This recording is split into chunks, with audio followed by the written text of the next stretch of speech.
Hi David, thanks for doing this interview with Clusterview. Just for the people watching at home, can you please tell us a little bit about yourself? Yeah, my name is David Gill. I've worked in the football industry and the sort of education sport industry for sort of nearly 20 years now.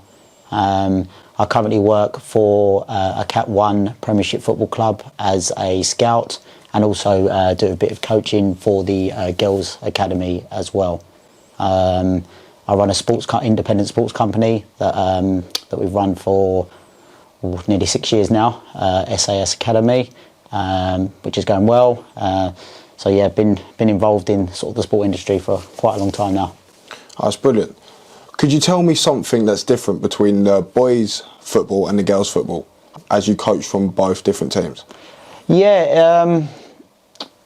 So with the girls, it's been my first year. So I've done 1 year with sort of the Girls Academy, what we'd call sort of the ETC environment. So it's an emerging talent centre for sort of girls from sort of 9 to 12 years old. I would say the talent of girls is growing very, very rapidly, and obviously the interest in girls football is growing. I obviously say that the access to boys football is obviously probably more larger. But yeah, the girls are very, very attentive, very, very keen to learn and listen. Obviously not saying the boys are not, but yeah, it's been a breath of fresh air working with the girls and just working in that environment with them. That's brilliant. How do you identify a girl football player when the level isn't as high?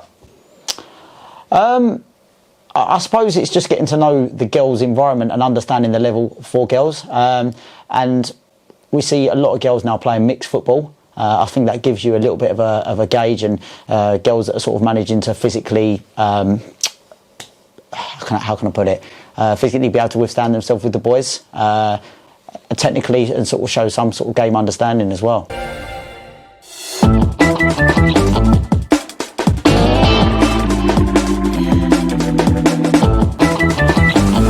Did you get lucky to get into your position, or do you think a factor of hard work got you there?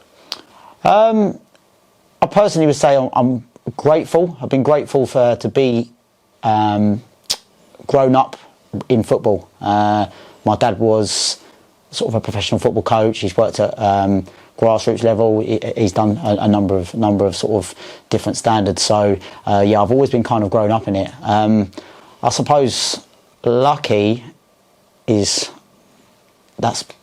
wouldn't say lucky. I'd say lucky is going down to the sweet shop and buying a scratch card and winning £10. Yeah, I'd say I've worked hard, probably the hours that people don't see, doing courses when you've been at work, going away, you know, when your friends are maybe going out for drinks and you're sitting and doing these courses, spending time online, going out watching matches, doing football or coaching, not being paid for it from a young age. So yeah, I'd say I've worked hard, and I've learned a lot by watching others, including my dad and other great coaches that I've worked along. And yeah, it's been nice to be given opportunities, and I'm truly blessed for it. Would you say it's all been enjoyable, or has there been some up and downs? Oh, there's always been ups and downs. Example, doing my UEFA B course, there was definitely some ups and downs in that. The practical parts I absolutely loved. The coursework maybe not so much. Kind of you doubt yourself at times, but I suppose you just got to keep going, persevering. So there's always been ups and downs. Always been challenges and things that maybe not have gone your way, but I suppose that's it's a bit of a test of character.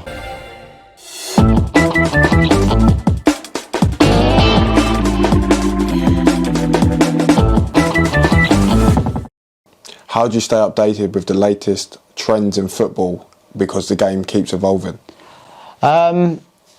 CPD courses. So again, going on courses. Can you explain what a CPD course is for people watching? Yeah, just continuous professional development. To put it blatantly. So it's sort of, you know, going on doing your courses, whether it be sort of talent identification, your football coaching courses, online webinars. Like you said, the game's evolving. I watch a hell of a lot of football, whether it be sort of out live on TV, and just going out watching others and listening to other coaches. You can always learn, no matter what level they are. There's no reason why, you know, a level 1 coach, why you can't obviously learn and pick up things from them. So, like I said, the game is evolving, and it is always about being open-minded and listening to others. You said you watch a lot of football. What do you get more enjoyment out of, grassroots football or Premier League football? Good question. I'm going to say grassroots football, and the reason why that I'm saying that is because you're there. Get to see it. Yeah, you're there. It's right in front of you.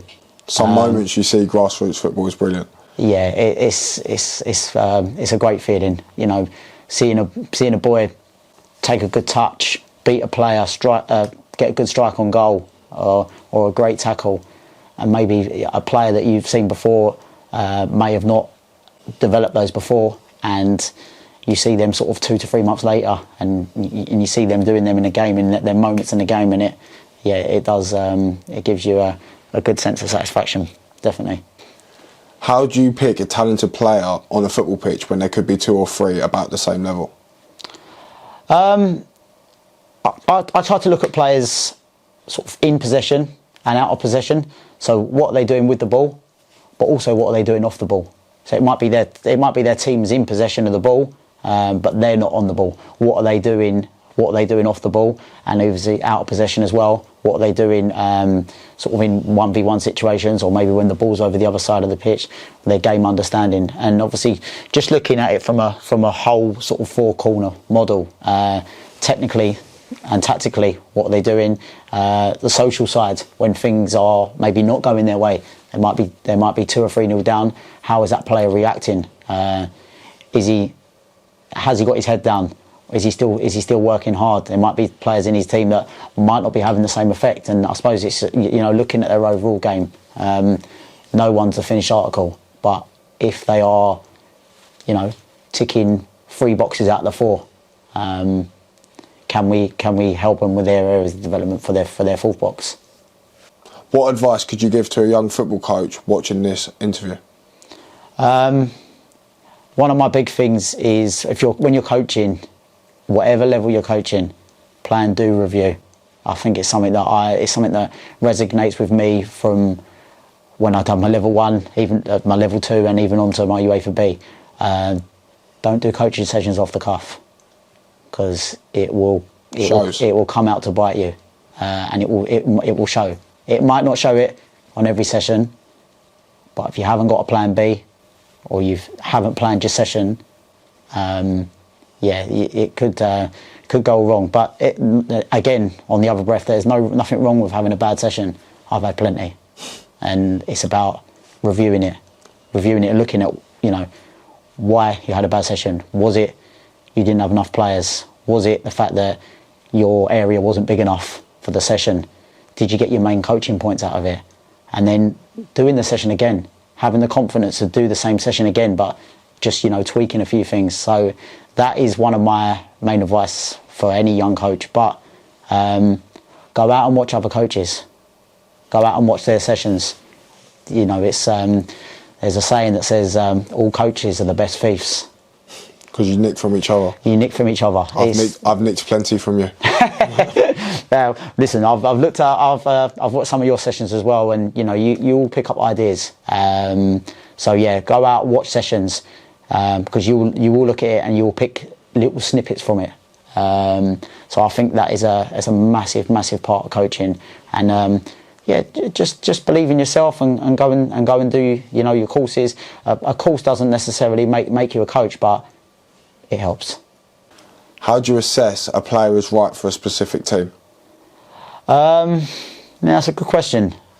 I suppose you could flip it on the other side and say that a player should always be adaptable to fit in the team. Yeah. Or you could look at it from the other breath and say that a coach should always be able to adapt a player, help and develop a player so they can fit into any team. It's like the new Man City player. Yeah. Dooku. Yeah. He's come in straight away from La Liga, played brilliantly for Man City, and that he's a different player to Man City, what they use normally with the Grealish, with the ball to their feet. Dooku plays in behind, he loves to run in behind with the ball, and he loves getting shots off on target, so it's taking Haaland out of being the main 9. Yeah, I just think that, you know, it's... I suppose when I'm out scouting, it's slightly different because you're looking at... you may look at a squad and you may be looking at players and thinking, well, how can some of those players fit into that level? Because you may go and scout a player and they've already got 4 or 5 of that type of player. So I suppose it's you've got to know what you're looking at. As going out as a grassroots scout, you're scouting for the club at the end of the day and what the club needs. So go out and watch the club first. Go and see what they've got. See what they need. See what they got, what they need, what they're, you know. And again, you're never going to know that by looking once. I think you need to go and look at the team in a number of occasions, and go and look at the grassroots team or even players on more than one occasion. Because what you've seen one game is not necessarily what you're going to see in the second game. There's a number of factors. It might be the weather, it might be the fact the opposition, it might be the pitch. There's so many different things to take into account. So again, you just got to be open-minded and be confident in your own ability of what you've seen, because the moment you're not sure, and potentially sometimes you stall on a player, another club could jump in. So what's right for one is not necessarily right for the other either. Have you ever went to watch a game and seen a player completely playing in the wrong position but have so much potential? Again, that's an opinion, I suppose. That might be my opinion, but the coach may see something else. So again, it's football is about opinions at the end of the day. I might say that this player, I think he's a left back, and you know he might be playing centre midfield. But yeah, again, it's something that you've seen, and you may look at obviously the club that you're working for and may feel that they need a left back, and this player can do a job in that position. He might be playing centre midfield, but you really think he can do a job at left back. So again, it is about opinions, and I try and keep them to myself, my opinions, because you can easily offend people. And you can upset people and upset squads. Yeah, you can easily offend them, and your job is to look at the players, not to give advice to the manager. Obviously, if they ask you advice, then I'm happy to give that. But yeah, on the most thing, I just kind of go there, do my job, get me reports done, and on my way, pretty much.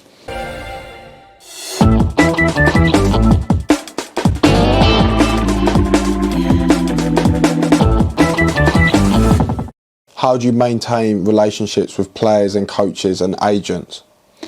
Well, agents I don't really deal with because of sort of the ages that I work with regarding sort of talent ID in players.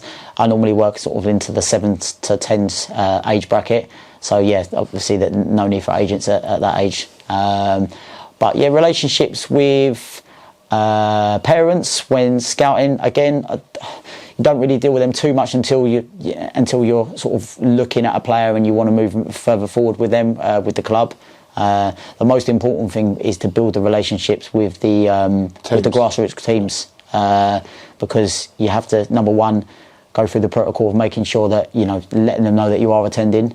I hate to say this, but there is obviously there are people that don't do that, don't go through the protocols, and I think you know we need grassroots clubs because without them, you'll never see the talented players. You're not getting the players in, and they do all the hard work from the they build the foundations. So yeah, we've got to look after the grassroots clubs, making them feel welcome, you know, by speaking to them and just letting them know that you are attending. So that for me is one of the biggest relationships, and the coaches as well, because at the end of the day, they may look at it as you're taking my player. Yeah. And a lot of the coaches are great. They understand that it's for their development to move players on.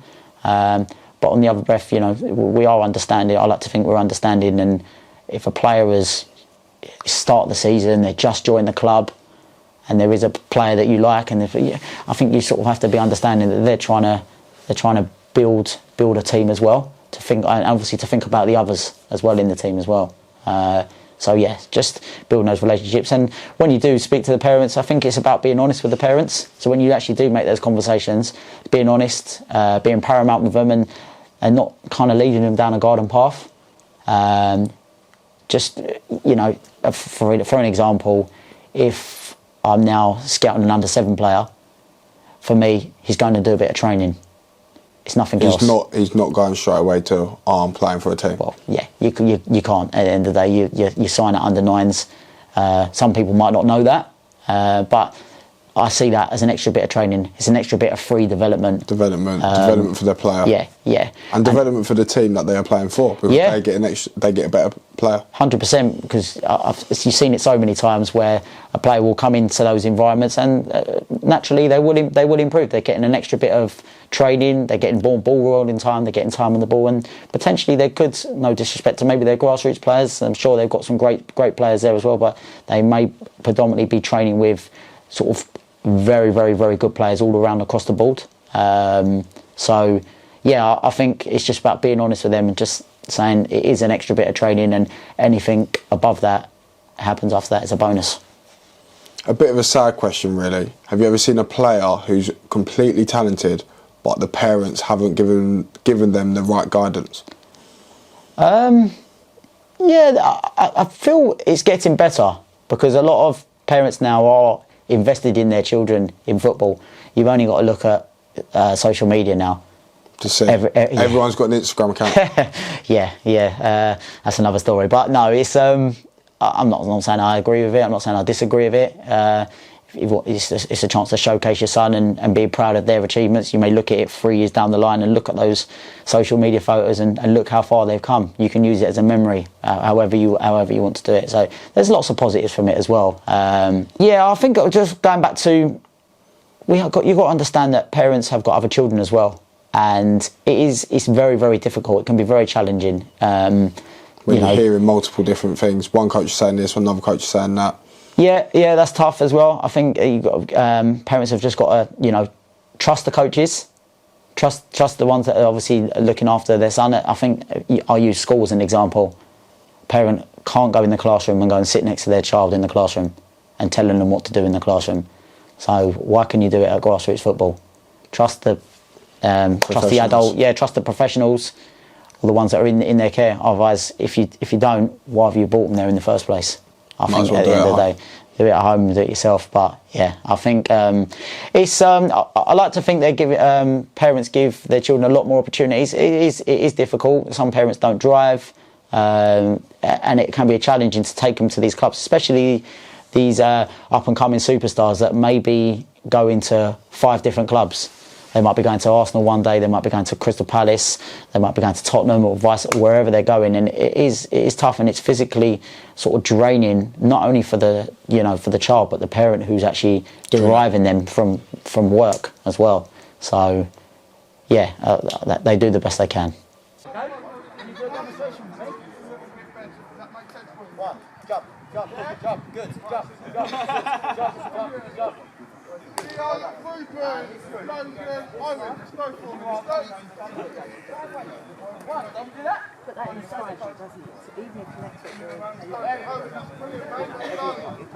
What do you think's more important, work ethic or pure talent?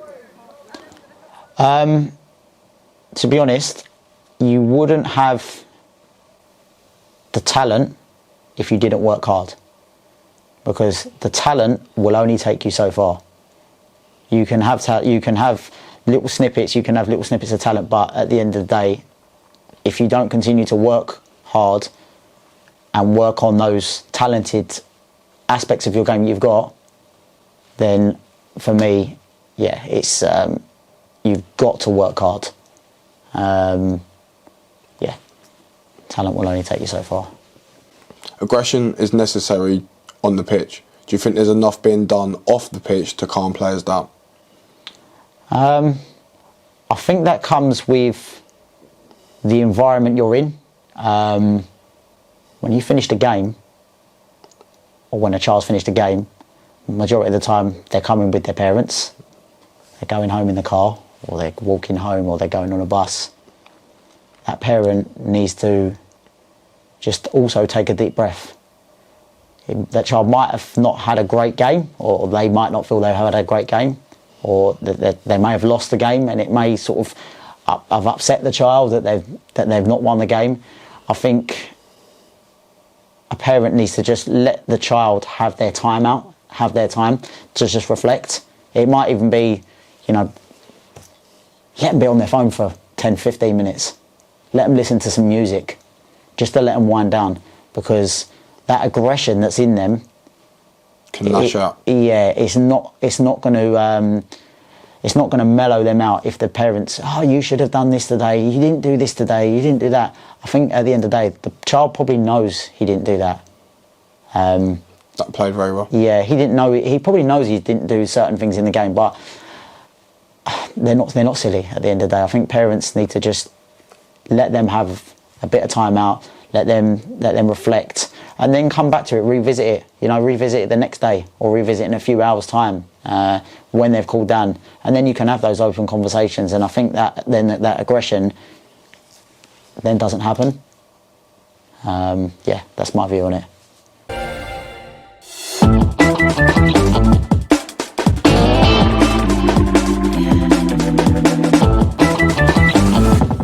Can you describe a situation where you had to make a hard decision on a player's future? How did you handle it, and how did the player handle it? I'll go back to a bit of, obviously, coaching that I've done, where I've run teams myself. So I worked for a football club where they have a clear pathway. They have an academy set up as well. They are predominantly their first team is in the National League, and they are trying to produce players to go into their youth team at under 18s. Scholarship level? And even, exactly, and go into the first team. And they've got a college programme as well. And it was during COVID, so there hadn't been much football. We done a lot of online stuff for them. We encouraged them to go and keep themselves fit whatever they could do within their means. We continue to have dialogue with them, sort of on their fitness and stuff they were doing sort of outside by themselves. Unfortunately, some might not have done as much for whatever reason, and also we came back from COVID, and one of the lads actually was injured as well. And at the end of the year, we have our end of year reviews where players are retained and released. And unfortunately, this player was released. So it was uncomfortable conversations, because it's never a nice feeling to tell someone you're not wanted no more, so to speak. But it's never nice to say, unfortunately, your son's not going to be with us no more. We've got maybe another player that's going to play in that position. Your son's not maybe getting enough game time. I think you just have to be honest with them and be there to kind of support them as well after. So, it's not, for me, although they're not with the club, I try and still have a relationship with them, with the parents. And, if there's anything we can do is find them another club, I think that really helps as well. And I like to think that parents do appreciate that. It's never nice conversations, but it's something that, at the end of the day, it's what the club are looking for players to produce. And if this player is not at the level at the time, then unfortunately he has to move on. As a player who's been released, that conversation is heart-wrenching. Yeah. I remember sitting in that room and thinking I was going in there for a pro contract, and then coming out, walking out with my dad with my hand in my head, literally crying my eyes out, because all I knew was football. Yeah. And then it became into the big real world where I didn't have a job, wasn't getting paid no more, had to go find work. And it's scary. It's a scary time, because the support system, I don't think, is big enough. No, just going back to that from an academy perspective, it's getting better now. Obviously, you hear that Palace have got their support system now in, and I think it's making waves with other clubs doing the same now as well. But yeah, it should have been done a long time ago, I think. You've got a lot of money in the game now, and you have to think about those other aspects. It's not just about just kicking a football, because not everyone is going to be at the club. So it's about how you support them. Can you put them into other avenues? You know, you've gone into coaching, and I'm sure you're very grateful that you're still in that football industry in some shape or form. Not everyone wants to do that. Not everyone wants to maybe go into coaching because it still reminds them of football. They might want to just totally come away from it. But yeah, I just think support system it needs to be there a bit more, because you never know when you might need that player again. Are you at the point where you use data and statistics to determine a player's potential? No, not really. I suppose it depends if you're talking about looking on Instagram and seeing parents put on how many goals their child scored in the season. When I go out and scout, I try not to look at those clips too much. Statistics of how many goals my boy scored, or how many assists he's had in the season. I think your eyes are the best thing you'll see. They don't lie at the end of the day. So yeah, you need to watch a game. You need to be there. You need to be in that environment to see it. By looking on Instagram on little clips, that doesn't tell you enough. Might give you a little bit of a snippet, but personally, I don't think it's the true reflection. So yeah, data, statistics, not really for my age groups. I suppose if you're going sort of further down the line, sort of into the professional game phase, then yeah, but yeah, not for me. Not saying I wouldn't. I'd be open to it though, to learning from it. What would you do to improve your experience as a scout to help you scout for better players? That's a good question. How can I improve? Because everyone can improve.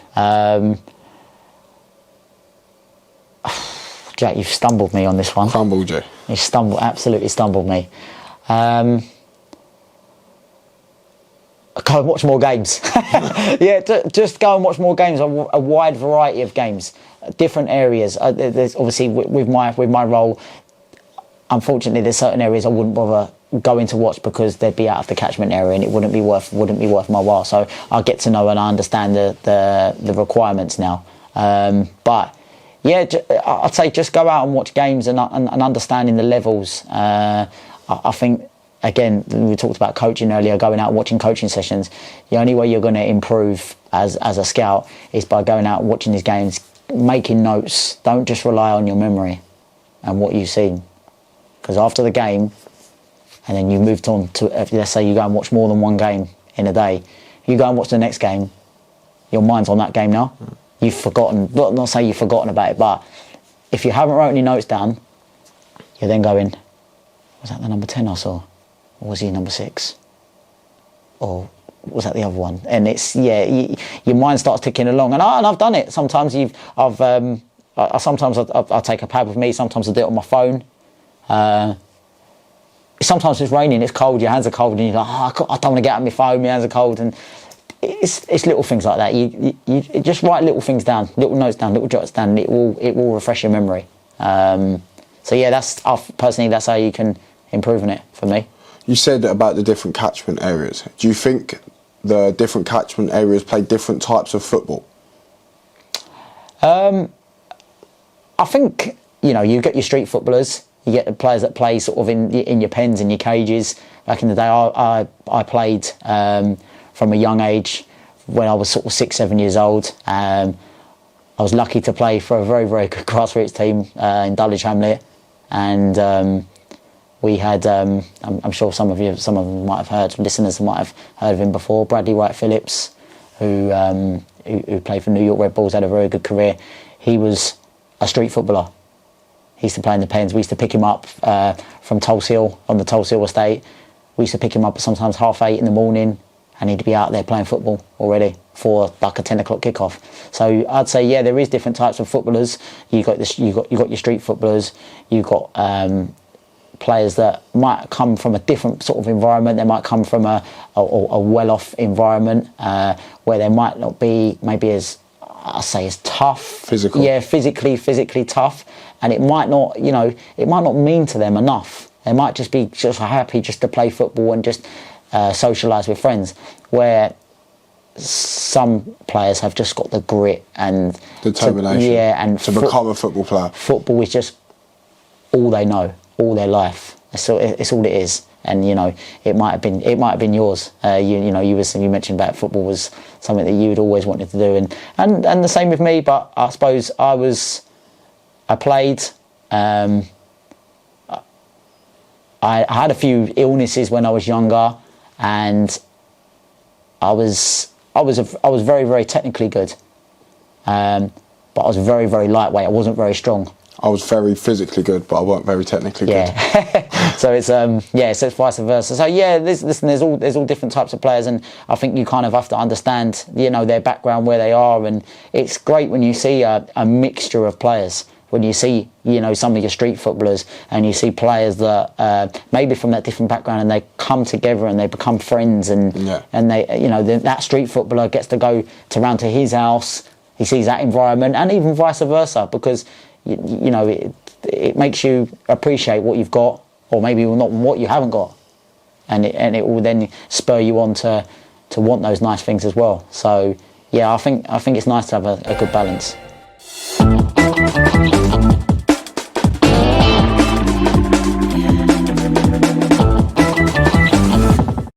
What strategies do you employ to motivate and inspire your team/players? So when I was a coach, well, I say when I was a coach, I sound like I've retired.